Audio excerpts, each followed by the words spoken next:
Hello guys, आज के market analysis video में आपका स्वागत है। तो पहले हम चलते हैं हमारे निफ्टी पे।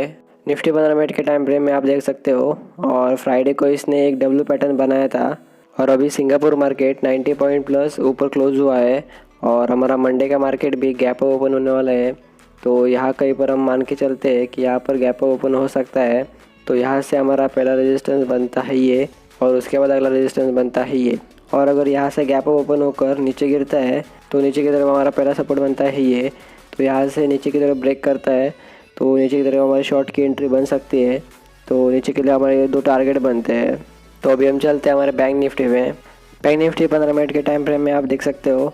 तो हमारा मंडे का मार्केट यहाँ से गैप ओपन होने वाला है। तो अगर कल बैंक निफ्टी भी मंडे को गैप ओपन होता है तो मान के चलते कि यहाँ पर कहीं पर गैप ओपन हो सकता है। तो अगर कल यहाँ से गैप ओपन होता है और ऊपर की तरफ जाता है तो हमारा पहला रेजिस्टेंस बनता है ये और ये ऑल टाइम हाई भी है। अगर कल इसको ब्रेक करता है तो ऊपर की तरफ नए लेवल्स देखने को मिल सकते हैं और आप पिवट पॉइंट का यूज़ करके ऊपर की तरफ अपने लेवल्स बना सकते हो। और अगर यहाँ से गैप ओपन होकर भी नीचे आता है और इस सपोर्ट को ब्रेक करता है तो नीचे की तरफ हमारी शॉर्ट की एंट्री बनती है। तो हमारा पहला टारगेट बनता है ये और अगर इसको भी कल ब्रेक करता है तो नीचे की तरफ हमारा ये अगला टारगेट बनता है।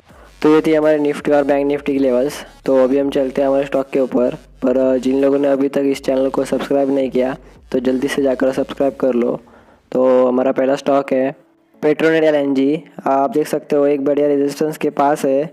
अगर कल यहाँ से ऊपर की तरफ ब्रेकआउट देता है तो ऊपर की तरफ हमारा पहला टारगेट बनता है ये और अगला टारगेट बनता है ये।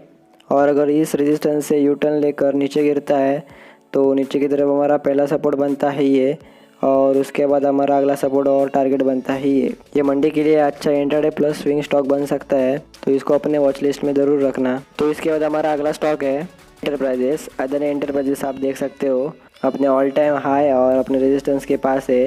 अगर मंडे को ऊपर की तरफ ब्रेकआउट देता है तो ऊपर की तरफ हमें नए लेवल्स देखने को मिल सकते हैं। आप पिवट पॉइंट को यूज़ करके ऊपर की तरफ अपने लेवल्स बना सकते हो। और अगर यहाँ से इस रेजिस्टेंस से यू टर्न लेकर नीचे आता है तो नीचे की तरफ हमारा पहला सपोर्ट और टारगेट बनता है ये और अगला टारगेट और सपोर्ट बनता है ये। तो इसके बाद हमारा अगला स्टॉक है मुथूट फाइनेंस। मुथूट फाइनेंस आप देख सकते हो एक बहुत ही बढ़िया रेजिस्टेंस के पास है और आप ऊपर की तरफ देख सकते हो इसने एक बड़ी गैप बनाई है। और अगर कल मंडे को यहाँ से ऊपर की तरफ ब्रेकआउट देता है तो ये गैप फिलअप करने की कोशिश कर सकता है। तो अगर मंडे को ऊपर की तरफ ब्रेकआउट देता है तो हमारा पहला टारगेट बनता है ये और उसके बाद टारगेट बनते हैं ये। और इस रेजिस्टेंस से यू टर्न लेकर नीचे आता है तो नीचे की तरफ हमारे ये दो सपोर्ट बनते हैं। तो इसके बाद हमारा अगला स्टॉक है यूपीएल भी आप देख सकते हो ये भी अपने रेजिस्टेंस के पास है।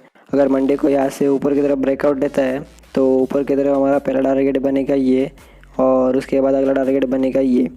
और अगर यहाँ से यू टर्न लेकर नीचे जाता है तो नीचे की तरफ हमारे दो सपोर्ट बनते हैं। तो इसके बाद हमारा अगला स्टॉक है ग्राजिम आप देख सकते हो इसने एक मदर कैंडल बनाई है और 4 दिन से इसी मदर कैंडल के अंदर ये चल रहा है। अगर ये मंडे को ऊपर की तरफ ब्रेकआउट देता है तो ऊपर की तरफ हमारे दो टारगेट बनते हैं और अगर नीचे की तरफ ब्रेकआउट देता है तो नीचे की तरफ हमारे दो सपोर्ट बनते हैं। तो हमारा अगला स्टॉक है नेस्ले आप देख सकते हो नीचे की तरफ से और ऊपर की तरफ से एक ट्रेंड लाइन को फॉलो कर रहा है और एक ट्रायंगल बना रहा है। अगर ये मंडे को और आने वाले दिनों में ऊपर की तरफ ब्रेकआउट देता है तो ऊपर की तरफ हमारा पहला टारगेट बनता है ये ऑल टाइम हाई है। अगर इसको भी ब्रेक करता है तो ऊपर की तरफ नए लेवल्स देखने को मिल सकते हैं। और अगर यहाँ से नीचे की तरफ ब्रेकआउट देता है तो नीचे की तरफ हमारे दो सपोर्ट और टारगेट बनते हैं। तो इसके बाद हमारा अगला स्टॉक है बजाज ऑटो भी आप देख सकते हो ये भी एक मदर कैंडल के अंदर चल रहा है। अगर ये मंडे को या आने वाले दिनों में ऊपर की तरफ ब्रेकआउट देता है तो ऊपर की तरफ हमारे ये दो टारगेट बनते हैं और अगर यहाँ से नीचे की तरफ ब्रेकआउट देता है तो नीचे की तरफ हमारे ये दो टारगेट बनते हैं। तो इसके बाद हमारा अगला स्टॉक है बजाज फिनसर्व भी आप देख सकते हो ये भी अपने रेजिस्टेंस के पास है। अगर ये मंडे को या आने वाले दिनों में ऊपर की तरफ ब्रेकआउट देता है तो ऊपर की तरफ हमारे ये दो टारगेट बनते हैं और अगर इस रेजिस्टेंस से यू टर्न लेकर नीचे जाता है तो नीचे की तरफ हमारे ये दो टारगेट बनते हैं। तो इसके बाद हमारा अगला स्टॉक है आईसीआईसीआई बैंक आप देख सकते हो 15 मिनट के टाइम फ्रेम में 6 दिन से अभी एक इसी बॉक्स में कंसोलिडेट कर रहा है। अगर ये मंडे को या आने वाले दिनों में ऊपर की तरफ ब्रेकआउट देता है तो ऊपर की तरफ हमारे ये दो टारगेट बनते हैं और अगर यहाँ से नीचे की तरफ ब्रेकआउट देता है तो नीचे की तरफ हमारे ये 2 टारगेट बनते हैं। जितना अच्छा कंसोलिडेट करता है उतना हमें अच्छा रिजल्ट देखने को मिल सकता है, तो इसलिए इस स्टॉक को अपने वॉच लिस्ट में ज़रूर रखना। तो इसके बाद हमारा अगला और आखिरी स्टॉक है Bajaj finance. Bajaj finance 15 minute के टाइम फ्रेम में आप देख सकते हो, ये भी एक अपने रेजिस्टेंस के पास है।